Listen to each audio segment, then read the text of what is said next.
Indonesia masih berjuang melawan korupsi. Menurut Transparency International tahun 2025, skor CPI Indonesia hanya 34 dari maksimum 100, menempatkan kita di peringkat 109 dari 180 negara. Itu nilai Indonesia dalam indeks persepsi korupsi tahun 2025, turun lagi setelah sempat naik ke 37. Dalam 10 tahun terakhir, kita hanya naik 1 poin. Ada sesuatu yang salah dan jawabannya mungkin ada di kita.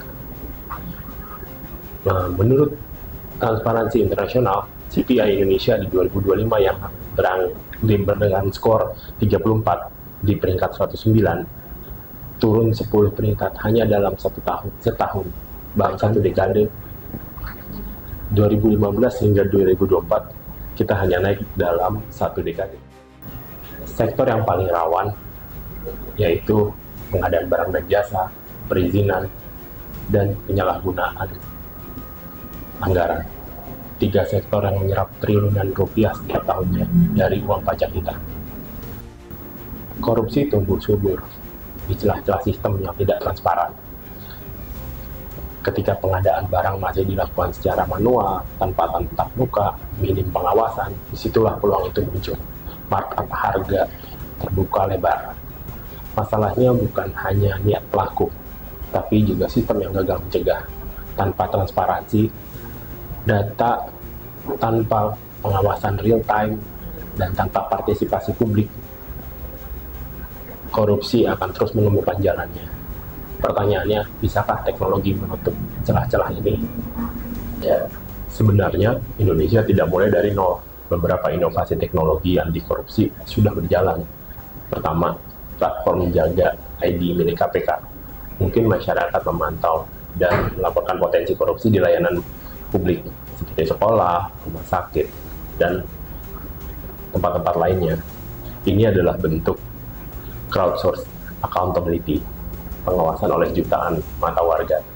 Kedua, kita juga mengenal SIRU, Sistem Informasi Rencana Umum Pengadaan, yang mewajibkan instansi pemerintah untuk mempublikasikan rencana pengadaan secara terbuka sebelum dilaksanakan, sehingga tidak ada proyek-proyek selimuan. Yang ketiga, ELHKPN, pelaporan harta kekayaan dari pejabat secara daring setiap tahunnya. Ini akan bisa dilihat oleh publik dan kita bisa memantau berapa harga kekayaan para pejabat itu setiap tahunnya, berapa kenaikan mereka yang mereka dapatkan setiap tahunnya. Tidak ada amplop, tidak ada pelicin. Berdasarkan analisis ini, ada 4 rekomendasi yang coba kita usulkan.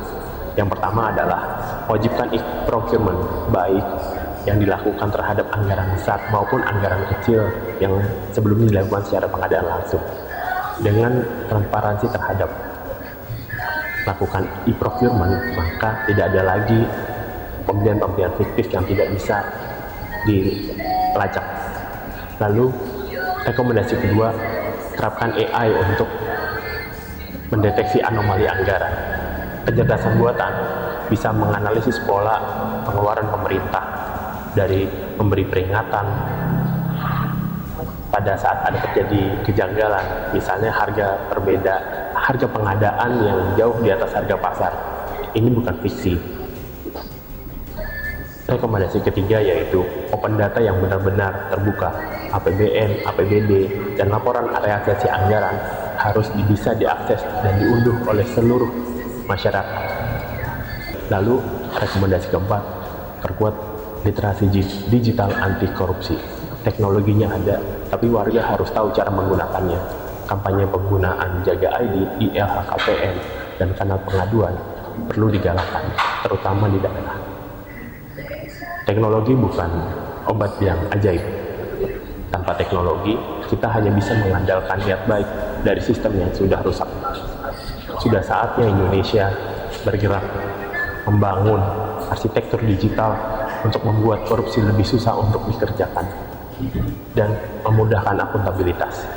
Karena 1 poin dalam CPI bukan hanya sekedar angka, ia mewakili kepercayaan seluruh penduduk terhadap negaranya.